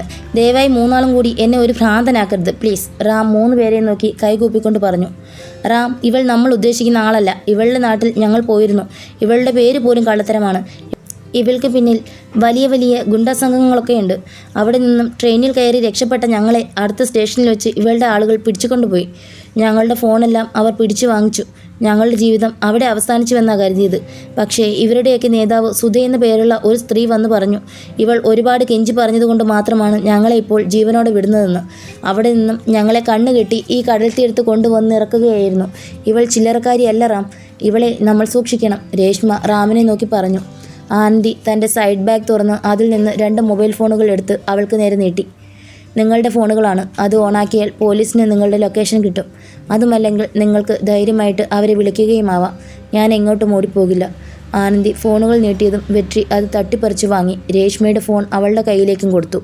പക്ഷേ എന്നെ പോലീസിൽ ഏൽപ്പിക്കും മുൻപ് എനിക്ക് പറയാനുള്ള കാര്യങ്ങൾ കൂടി നിങ്ങൾ 3 പേരും കേൾക്കണം. അതിനുള്ള സമയം എനിക്ക് തരണം. ആനന്ദി അവരുടെ 3 പേരുടെയും മുഖത്തേക്ക് മാറി മാറി നോക്കി. റാം ആകാംക്ഷ നിറഞ്ഞ മുഖത്തോടെ നിൽക്കുകയായിരുന്നു. രേഷ്മയുടെ തള്ളവിരൽ ഫോണിൻ്റെ സ്വിച്ച് ഓൺ ചെയ്യാനുള്ള ബട്ടണിൽ വരെ എത്തിയിരുന്നു. പ്രതീക്ഷയോടെ നോക്കി നിൽക്കുന്ന ആനന്ദിയുടെ മുഖം കണ്ടപ്പോൾ അവൾ ഫോൺ വെട്രിയുടെ പോക്കറ്റിലേക്ക് തിരികെ വെച്ചിട്ട് തീരത്തെ മണ്ണിലേക്ക് ഇരുന്നു. അത് കണ്ടപ്പോൾ ആനന്ദി റാമിനെയും വെട്രിയെയും ഉറ്റുനോക്കി. നീ എന്താന്ന് വെച്ചാൽ പറഞ്ഞു തുലയ്ക്ക്. എന്തായാലും നിന്നെ ഇനി കുടിക്കുന്ന വെള്ളത്തിൽ പോലും ഞാൻ വിശ്വസിക്കില്ല. ദേഷ്യത്തോടെ വെട്രി നിലത്തേക്കിരുന്നു. അവർ 2 ആളും ഇരുന്നപ്പോൾ റാമും മണ്ണിലേക്കിരുന്നു. ആനന്ദി പറയുവാൻ പോകുന്ന കാര്യങ്ങൾ കേൾക്കുവാനായി അവർ 3 പേരും ക്ഷമയോടെ കാത്തിരുന്നു. ചുറ്റുപാടും ഒരിക്കൽ കൂടി നിരീക്ഷിച്ചതിന് ശേഷം അവർക്ക് അഭിമുഖമായിരുന്ന് ആനന്ദി പറഞ്ഞു തുടങ്ങി. ശരിയാണ്, നിങ്ങൾ പറഞ്ഞതുപോലെ എൻ്റെ പേര് ആനന്ദി എന്നല്ല. അതുപോലെ തന്നെ ഞാൻ ഈ രാജ്യക്കാരിയുമല്ല. അവൾ പറഞ്ഞത് കേട്ട് രേഷ്മ ഞെട്ടലോടെ തൻ്റെ വാപുത്തി. റാമും ഏകദേശം അതേ അവസ്ഥയിലായിരുന്നു. വെട്രി അവൾ പറഞ്ഞത് കേട്ട് അതൊക്കെ മറ്റാരെങ്കിലും കേൾക്കുന്നുണ്ടോ എന്നറിയാനായി ചുറ്റുപാടും ഒന്ന് കണ്ണോടിച്ചു. അവരുടെയെല്ലാം മുഖത്തെ വിവിധതരം ഭാവങ്ങൾ മനസ്സിലാക്കിയിട്ട് അവൾ തുടർന്നു. ഞാൻ പറയാൻ പോകുന്ന കാര്യങ്ങൾ കഴിയുമെങ്കിൽ മാത്രം നിങ്ങൾക്ക് വിശ്വസിക്കാം. കാരണം ജീവിതത്തിൽ ഞാൻ അനുഭവിച്ചതിൻ്റെ ചെറിയൊരംശം പോലും ഇതുവരെ നിങ്ങളിൽ ആരും അനുഭവിച്ചിട്ടില്ലാത്തതിനാൽ ഒരുപക്ഷെ ഞാൻ പറയാൻ പോകുന്ന കാര്യങ്ങളൊക്കെ നിങ്ങൾക്ക് പൂർണ്ണമായും ഉൾക്കൊള്ളാൻ സാധിച്ചെന്ന് വരില്ല. എങ്കിലും ഇത്രയുമൊക്കെ ആയ സ്ഥിതിക്ക് ഞാനെല്ലാം പറയാം. ആനന്ദി വീണ്ടും ഒരിക്കൽ കൂടി അവരിയ്ക്കുന്ന ചുറ്റുപാടും ഒന്ന് നിരീക്ഷിച്ചു. എന്നിട്ട് അവരുടെ നേരെ തിരിഞ്ഞു. എൻ്റെ കഥ തുടങ്ങുന്നത് ശ്രീലങ്കയിലെ ജാഫ്നയിലാണ്. ഞാൻ ജനിക്കുന്നതിന് 12 വർഷങ്ങൾക്ക് മുൻപേ തന്നെ എൻ്റെ ചുറ്റുപാട് എങ്ങനെയുള്ളതാവണമെന്ന് വിധിക്കപ്പെട്ട് കഴിഞ്ഞിരുന്നു. കാരണം 1983 മുതലേ ശ്രീലങ്കയിൽ യുദ്ധം ആരംഭിച്ചിരുന്നു. 12 വർഷങ്ങൾക്കിപ്പുറം യുദ്ധം കൊടുമ്പിരി കൊണ്ടിരിക്കുന്ന സമയത്തായിരുന്നു എൻ്റെ ജനനം.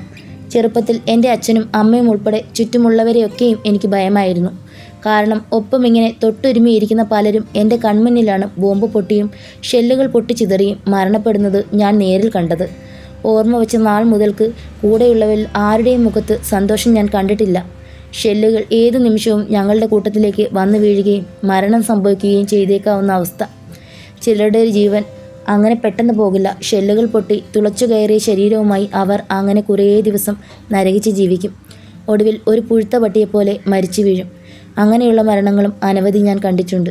അതുകൊണ്ട് തീരെ ചെറുപ്പത്തിലെ തന്നെ രക്തത്തിനോടും മരണത്തിനോടുമൊക്കെയുള്ള ഭയം അങ്ങനെയുള്ള കാഴ്ചകൾ കണ്ട് കണ്ട് എന്നിൽ നിന്നും ഒരു ബാധ പോലെ ഒഴിഞ്ഞു പോയിരുന്നു. ആനന്ദിയുടെ വാക്കുകൾ അവർ ശ്രദ്ധയോടെ കേട്ടു. ആനന്ദി തുടർന്നു. ജനിച്ചത് ജാഫ്നയിലെ ഒരു കുഗ്രാമത്തിലായിരുന്നുവെങ്കിലും ഓർമ്മ വെച്ച നാൾ മുതൽ എങ്ങോട്ടെന്നില്ലാതെ പലായനമായിരുന്നു. തിരിച്ചറിവ് വന്ന പ്രായത്തിൽ ആ യുദ്ധവും ഒളിച്ചോട്ടവുമെല്ലാം എന്തിനു വേണ്ടിയാണെന്ന് എൻ്റെ അച്ഛൻ എന്നോട് പറഞ്ഞു തന്നു. ഒരു രാജ്യത്ത് ജീവിക്കുന്ന ജനങ്ങളെ അവർ സംസാരിക്കുന്ന ഭാഷയുടെ പേരിൽ രണ്ട് തട്ടിലാക്കി വേർതിരിക്കുന്നതിൽ പരം വിരോധാഭാസം വേറെയില്ലല്ലോ. ഭരിക്കുന്ന ഗവൺമെൻറ് തന്നെ അത് ചെയ്താലോ? എൻ്റെ അയൽവീട്ടിലെ എന്നെപ്പോലെ തന്നെ ജനിച്ച ഒരു സിംഹള കുടുംബത്തിലെ കുട്ടിക്ക് സിംഹള കുടുംബത്തിൽ ജനിച്ച ഒറ്റ കാരണത്താൽ സിംഹള ഭാഷ സംസാരിക്കുന്നതിനാലും എല്ലാവിധ അവകാശങ്ങളും സ്വാതന്ത്ര്യവും ഉപരിപഠനവും സർക്കാർ ജോലിയുമൊക്കെ ലഭിക്കുമ്പോൾ തമിഴ് കുടുംബത്തിൽ ജനിച്ച ഞങ്ങളെപ്പോലെയുള്ളവർക്ക് പഠിക്കാനും പഠിച്ച് ജോലി മേടിക്കാനും ഉൾപ്പെടെയുള്ള എല്ലാ അവകാശങ്ങളും ഞങ്ങളുടെ രാജ്യത്ത് നിഷേധിക്കപ്പെട്ടു. തമിഴ് ഭാഷ സംസാരിക്കുന്ന ഞങ്ങളെ തമിഴ് നായ്ക്കൾ എന്ന് വിളിച്ച് സർക്കാർ ആക്ഷേപിച്ചു. സിംഹള സംസാരിക്കുന്നവരെയും തമിഴ് സംസാരിക്കുന്നവരെയും ഗവൺമെൻറ് വേർതിരിച്ച് കാണുന്നതിനെതിരെ പ്രതികരിക്കാൻ ഏതാനും ആളുകൾ ഒത്തുകൂടിയതായിരുന്നു എല്ലാത്തിൻ്റെയും ആരംഭം. ഗവൺമെൻറ്റിനെതിരെ സംസാരിച്ച തമിഴരെ ശ്രീലങ്കൻ സേനയെ കൊണ്ട് ഗവൺമെൻറ് തന്നെ ഇല്ലാതാക്കി. ഇതറിഞ്ഞ അവരുടെ വേണ്ടപ്പെട്ടവർ പിന്നെ നോക്കിയിരുന്നില്ല. അവരുടെ ആളുകളെ കൊന്ന സൈനികരെ അവർ ക്യാമ്പിൽ കയറി ആക്രമിച്ചു. സൈനികരെല്ലാം സിംഹളരായിരുന്നതിനാൽ ഗവൺമെൻറ് ആ പ്രശ്നം രണ്ട് വിഭാഗങ്ങൾ തമ്മിലുള്ള വഴക്കാക്കി മാറ്റി. മൊത്തം ജനസംഖ്യയിൽ ഭൂരിഭാഗം സിംഹളരുള്ള ഒരു രാജ്യത്ത് ന്യൂനപക്ഷ തമിഴൻ ഒരു ചേരിയായി മാറിയാൽ അവരെ ഇല്ലായ്മ ചെയ്യാൻ എളുപ്പമായിരിക്കുമല്ലോ. അങ്ങനെ സർക്കാരുമായി തുടങ്ങിയ അഭിപ്രായ വ്യത്യാസം തമിഴരും സിംഹളരും തമ്മിലുള്ള യുദ്ധമായി മാറി. ആദ്യകാലങ്ങളിൽ തമിഴ് ജനതയുടെ അവകാശങ്ങൾ നേടിയെടുക്കുക എന്ന ആശയത്തോടെ സമാധാനപരമായി ആരംഭിച്ച ഒരു സമര പോരാട്ടമായിരുന്നു അതെങ്കിൽ പിന്നീട് ആളുകൾ കരുതും പോലെ ഞങ്ങളുടേത് ഒന്നും നേടിയെടുക്കുവാനുള്ള പോരാട്ടമായിരുന്നില്ല. അതൊരു ചെറുത്തുനിൽപ്പ് മാത്രമായിരുന്നു. പിന്നീട് അങ്ങോട്ട് തമിഴിൽ സംസാരിക്കുന്ന ആരെ കണ്ടാലും സിംഹളർ ഉപദ്രവിച്ചു തുടങ്ങി. തമിഴർ പഠിക്കുന്ന സ്കൂളുകൾക്ക് അവർ തീയിട്ടു. സ്ത്രീകളും കുട്ടികളും സഞ്ചരിക്കുന്ന ബസ്സുകൾ ലോക്ക് ചെയ്ത് ചുട്ടെരിച്ചു കൊന്നു. കുഞ്ഞുങ്ങളെ ടാർ ഒരുക്കി മുക്കിക്കൊന്നു. ആണുങ്ങളുടെ മുന്നിൽ വെച്ച് അവരുടെ അമ്മയെയും പെങ്ങളെയും കൂട്ടബലാത്സംഗം ചെയ്തു. സിംഹളരായ പട്ടാളക്കാർ അവരുടെ ആളുകൾക്ക് തമിഴ് കോളനിയിൽ കയറി അഴിഞ്ഞാടാനുള്ള എല്ലാവിധ സഹായങ്ങളും ചെയ്തു കൊടുത്തു. സർക്കാരിന് എതിരല്ല എന്ന് പറഞ്ഞുകൊണ്ട് കീഴടങ്ങിയ സാധുക്കളെ പോലും അവർ വെടിവെച്ചു കൊന്നു. തമിഴ് ജനങ്ങളുടെ മേൽ ഷെൽ വർഷിച്ചു കൊന്നൊടുക്കുന്നതിനു പുറമെ അപകടം സംഭവിച്ചവർക്ക് ഭക്ഷണവും വെള്ളവും മരുന്നുമടക്കം പ്രാഥമിക കാര്യങ്ങൾ വരെ നിഷേധിച്ചു. എല്ലാ മനുഷ്യാവകാശങ്ങളും ലംഘിക്കപ്പെട്ടു. ഒടുക്കം സത്യാഗ്രഹം ഉണ്ണാവ്രതവും അടക്കം പല സമരമാർഗങ്ങളും പരീക്ഷിച്ച് നീതി കിട്ടാതെ വന്നപ്പോൾ ശ്രീലങ്കയിലെ തമിഴർക്ക് വേണ്ടി ആയുധമേന്തിയതാണ് LTTE നേതാവ് വേലിപ്പിള്ള പ്രഭാകരനും കൂട്ടരും. റാമിന് ശ്രീലങ്കയെപ്പറ്റിയോ അവിടെ നടന്ന യുദ്ധത്തെപ്പറ്റിയോ ധാരണയുണ്ടായിരുന്നില്ല. ആനന്ദി പറഞ്ഞ കാര്യങ്ങളൊക്കെയും അവന് പുതിയ അറിവുകളായിരുന്നു. പക്ഷേ പത്രങ്ങളിലും മറ്റും വായിച്ചറിഞ്ഞ LTTE ഒരു ഭീകര സംഘടനയാണെന്ന് മാത്രം അവനറിയാം. നീ ഒരു LTTE പ്രവർത്തകയാണോ? വെട്രി ആകാംക്ഷയോടെ ചോദിച്ചു. ശ്രീലങ്കൻ തമിഴർ എന്ന് കേട്ടാലേ അവരെല്ലാവരും LTTE പ്രവർത്തകരാണെന്നുള്ള ആളുകളുടെ തെറ്റിദ്ധാരണ എത്ര കാലം കഴിഞ്ഞാലും മാറുമെന്ന് തോന്നുന്നില്ല. അത് പറഞ്ഞുകൊണ്ട് ആനന്ദി ഒന്ന് ചിരിച്ചു. വേലിപ്പിള്ള പ്രഭാകരൻ വന്നു കഴിഞ്ഞ് നിങ്ങളുടെ കാര്യങ്ങളിൽ എന്ത് മാറ്റമുണ്ടായി? രേഷ്മ ആകാംക്ഷയോടെ ചോദിച്ചു. ആനന്ദി അതേ ചിരിയോടെ അവളെ ഒന്ന് നോക്കിയതിനു ശേഷം തുടർന്നു. വേലിപ്പിള്ള പ്രഭാകരൻ വന്നതോടെ തമിഴ് നായ്ക്കൾ എന്ന് വിളിച്ച് ഞങ്ങളെ ആക്ഷേപിച്ചിരുന്ന സിംഹളക്കാർക്ക് ഞങ്ങളെല്ലാവരും തമിഴ് പുലികളായി മാറി. LTTE എന്ന സംഘടനയിൽ ഉണ്ടെങ്കിലും ഇല്ലെങ്കിലും തമിഴരുടെ ഇടയിൽ ജനിച്ചു വീഴുന്ന പിഞ്ചു കുഞ്ഞുങ്ങൾ പോലും അവരുടെ കണ്ണിൽ തമിഴ് പുലികളായി മാറി. സ്വന്തം ജനങ്ങൾക്ക് വേണ്ടി പോരാടുന്ന അവരെ ശ്രീലങ്കൻ സർക്കാർ മറ്റു രാജ്യക്കാർക്ക് മുന്നിൽ തീവ്രവാദികളായി മുദ്രകുത്തി. ആ പേരിൽ ആയിരക്കണക്കിന് സാധുക്കളായ തമിഴരെ ശ്രീലങ്കൻ സേന തെരുവ് പട്ടികളെപ്പോലെ കൊന്നൊടുക്കിക്കൊണ്ടിരുന്നു. അവഗണനയും അധിക്ഷേപവും വംശവെറിയും കൊണ്ട് പൊറുതിമുട്ടിയ തമിഴ് ജനതയ്ക്ക് ഇത്രയുമൊക്കെ മതിയായിരുന്നു ഈഴത്തലവൻ വേലിപ്പിള്ള പ്രഭാകരന് പിന്നിൽ അണിചേരുവാൻ. പലരും സ്വന്തം ഇഷ്ടപ്രകാരം ഈഴ പോരാട്ടത്തിൽ പങ്കുചേർന്നു. സിംഹളരുടെ ഏരിയയിൽ നിന്നും വീടും സ്വത്തും ഉപേക്ഷിച്ച് തമിഴ് ആളുകളെല്ലാവരും മന്നാർ, മുല്ലത്തീവ്, വാവുനിയ, കിള്ളിനോച്ചി എല്ലാം പെടുന്ന ലങ്കയുടെ വടക്ക് കിഴക്ക് ഭാഗത്തേക്ക് കൂട്ടത്തോടെ പലായനം ചെയ്തു. പലായനം ചെയ്തെത്തിയവരുടെ കൂട്ടത്തിൽ നിന്നും LTTEയിൽ ചേർന്നവർക്കൊക്കെ പുലികൾ മുല്ലത്തീവിയിലെ കാടുകൾ ആയുധ പരിശീലനങ്ങൾ കൊടുത്തു. ഈ സമയത്തൊക്കെ ഇന്ത്യയിൽ നിന്നും രഹസ്യമായി പോരാട്ടത്തിന് വേണ്ട ആയുധവും സഹായവുമെല്ലാം കടൽ മാർഗം എത്തിക്കൊണ്ടിരുന്നു. അതിനായി അതീവ രഹസ്യമായ ഒരു ശൃംഖല തന്നെ ഇന്ത്യയിൽ, പ്രധാനമായും തമിഴ്നാട്ടിൽ പ്രവർത്തിച്ചു പോന്നു. ലങ്കയുടെ വടക്ക് കിഴക്ക് ഭാഗം അത്രയും തമിഴ് പുലികളുടെ നിയന്ത്രണത്തിലായിരുന്നതിനാൽ അവരുടെ കാവൽ പല രാത്രികളിലും സ്ത്രീകൾക്കും കുട്ടികൾക്കും സമാധാനത്തോടെ ഉറങ്ങുവാൻ സാധിച്ചു. ശ്രീലങ്കൻ സേനയുടെ കണ്ണിൽപ്പെടാതെ വാസയോഗ്യമായ ഇടങ്ങളിലൊക്കെ കുടിലുകൾ കെട്ടി ആളുകൾ താമസം തുടങ്ങി. കിള്ളിനോച്ചി വെള്ളം ധാരാളമുള്ള ഒരിടമായിരുന്നതിനാൽ ഞങ്ങൾക്ക് ആവശ്യമായ കായ്കനികളൊക്കെ ഞങ്ങൾ തന്നെ കൃഷി ചെയ്തുണ്ടാക്കി. അവിടെ വച്ചാണ് എൻ്റെ അമ്മ രണ്ടാമത് പ്രസവിക്കുന്നത്. അങ്ങനെ 8 വയസ്സ് പ്രായമുള്ളപ്പോൾ എനിക്ക് ഒരു അനുജനുണ്ടായി. രാജ എന്നായിരുന്നു അവൻ്റെ പേര്. സത്യത്തിൽ അവൻ ജനിച്ചതിന് ശേഷമാണ് ഞാൻ ജീവിതത്തിൽ അല്പമെങ്കിലും സന്തോഷിച്ചത്. അമ്മയേക്കാൾ കൂടുതൽ അവൻ്റെ കാര്യങ്ങൾ ശ്രദ്ധിച്ചത് ഞാനായിരുന്നു. ഞാൻ അവനോട് കാണിക്കുന്ന കരുതലും സ്നേഹവും കണ്ടിട്ട് ഞാനാണോ അതോ നീയാണോ അവൻ്റെ അമ്മ എന്ന് ഞങ്ങളുടെ അമ്മ ഇടയ്ക്കിടെ കളിയാക്കി ചോദിക്കുമായിരുന്നു. അങ്ങനെ പുലികളുടെ സംരക്ഷണയിൽ വീണ്ടും ഏതാനും വർഷങ്ങൾ കൂടി കടന്നുപോയി. എനിക്കന്ന് 14 വയസ്സാണ്. രാജയ്ക്ക് 6 വയസ്സും. ഞങ്ങളുടെ കുടിലുകൾക്കരികിലുള്ള തടാകത്തിൻ്റെ കരയിലായി നിൽക്കുന്ന നീളൻ പുല്ലുകൾ ഡിസംബർ മാസങ്ങളിൽ മാത്രം പൂക്കുന്ന നീല നിറത്തിലെ ഒരുതരം പൂക്കളുണ്ട്. അതിങ്ങനെ കൂട്ടത്തോടെ വിരിഞ്ഞു നിൽക്കുന്നത് കാണാൻ നല്ല രസമാണ്. രാജ നടക്കാൻ തുടങ്ങിയത് മുതൽ എല്ലാ ഡിസംബർ മാസങ്ങളിലും അതിൻ്റെ കരയിൽ പോയി ഞങ്ങൾ ആ പൂക്കളെയും നോക്കി ഇരിക്കുമായിരുന്നു. മുതിർന്ന കുട്ടികളൊക്കെ തടാകത്തിലിറങ്ങി കളിക്കുമെങ്കിലും നീന്താൻ അറിയാത്തതിനാൽ ഞങ്ങൾ തടാകത്തിൽ നിന്നും ഒരകലം പാലിച്ചു. ഒരു ദിവസം അച്ഛൻ എന്നെയും രാജയെയും ആ തടാകത്തിലേക്ക് കൂട്ടിക്കൊണ്ടുപോയി. അതായിരുന്നു കിള്ളിനോച്ചിയിലെ എൻ്റെ ഓർമ്മയിലെ ഏറ്റവും നല്ല ദിവസം. അന്ന് രാജയെയും എന്നെയും അച്ഛൻ നീന്താൻ പഠിപ്പിച്ചു. ഞാനും രാജയും കൂടി കുളി കഴിഞ്ഞ് നീലപ്പൂക്കൾ പിടിച്ചു നിൽക്കുന്ന പുല്ലുകൾക്കിടയിലൂടെ ഓടിക്കളിക്കുന്ന സമയത്താണ് ദൂരെ എവിടെയോ ഉഗ്രസ്ഫോടനം നടന്ന ശബ്ദം കേട്ടത്. അച്ഛൻ അപ്പോൾ തന്നെ ഞങ്ങളെയും കൂട്ടി കുടിലിലേക്ക് പോയി. പിന്നീടാണ് ഞങ്ങളുടെ പ്രദേശത്തു കൂടി ശ്രീലങ്കൻ സേനയുടെ വാഹനം കടന്നു പോയപ്പോൾ പുലികളിൽ ആരോ ചാവേറായി വണ്ടിക്ക് വട്ടം നിന്ന് ആക്രമണം നടത്തിയതാണെന്ന് ഞങ്ങൾ അറിയുന്നത്. ആ സംഭവം സേനയെ കൂടുതൽ പ്രകോപിതരാക്കി. പിന്നീട് വെടിവെച്ചകളും സ്ഫോടനങ്ങളും കിള്ളിനോച്ചിയിൽ മുഴങ്ങിക്കേട്ടു തുടങ്ങി. അങ്ങനെ യുദ്ധം വീണ്ടും കൊടുമ്പിരി കൊണ്ടിരിക്കുന്ന സമയം. വർഷം 2009 ജനുവരി മാസം. വേലിപ്പുള്ള പ്രഭാകരനെയും കൂട്ടരെയും എങ്ങനെയും പിടിച്ച് മറ്റുള്ള രാജ്യങ്ങൾക്ക് മുന്നിൽ തങ്ങളുടെ സൽപ്പേര് കാത്തുസൂക്ഷിക്കാൻ ശ്രീലങ്കൻ സേനയും ശ്രീലങ്കൻ ഗവൺമെൻറ്റും പരിശ്രമിച്ചുകൊണ്ടിരിക്കുന്ന ദിവസങ്ങൾ. ഈഴത്തെ പരമാവധി തീവ്രവാദികളാക്കി കാണിക്കുവാൻ അവർ ഒരുപാട് പരിശ്രമിച്ചു. ഈഴത്തിൻ്റെ സംരക്ഷണ പ്രദേശങ്ങളിൽ കഴിഞ്ഞിരുന്ന ഞങ്ങളെപ്പോലെയുള്ളവർക്ക് യുദ്ധം മൂലം സംഭവിക്കുന്ന ദുരിത വാർത്തകൾ ഒന്നും തന്നെ അവർ പുറത്തുവിട്ടില്ല. പകരം ഞങ്ങളും തീവ്രവാദികളാണെന്ന പേരിൽ ഇല്ലാക്കഥകൾ ലോകത്തോട് വിളിച്ചു പറഞ്ഞുകൊണ്ടിരുന്നു. ഞങ്ങൾ താമസിച്ചിരുന്ന പ്രദേശത്ത് മാത്രം ചെറിയ ചെറിയ കുടിലുകളിലായി 300ഓളം ആളുകൾ തിങ്ങിപ്പാർത്തിരുന്നു. അച്ഛനും അമ്മയ്ക്കും അനുജനുമൊപ്പം കുടിലിൽ ഉറങ്ങിക്കിടന്ന അന്നത്തെ ആ രാത്രിയിൽ ഞങ്ങൾ താമസിച്ചിരുന്ന പ്രദേശത്ത് ബോംബാക്രമണം ഉണ്ടായി. ആകാശത്തു നിന്നും ഹെലികോപ്റ്റർ വഴി ശ്രീലങ്കൻ സേന ഞങ്ങൾക്കിടയിലേക്ക് ബോംബുകളും ഷെല്ലുകളും വർഷിച്ചു. അത് പൊട്ടി ആളുകൾ ചിന്നിച്ചിതറി. ആക്രമണത്തിൽ ഭയന്ന സ്ത്രീകളും കുട്ടികളുമെല്ലാം പല വഴിക്ക് ഓടി രക്ഷപ്പെട്ടു. ആ കൂട്ടത്തിൽ രാജയും ഞങ്ങളിൽ നിന്നും കൂട്ടം തെറ്റിപ്പോയി. ഷെല്ലാക്രമണത്തിൽ കാലിന് സാരമായി പരിക്കേറ്റിട്ടും അച്ഛൻ എന്നെയും അമ്മയും ചേർത്തു പിടിച്ച് ആ തടാകത്തിൻ്റെ കരയിലേക്ക് കൂട്ടിക്കൊണ്ടുപോയി.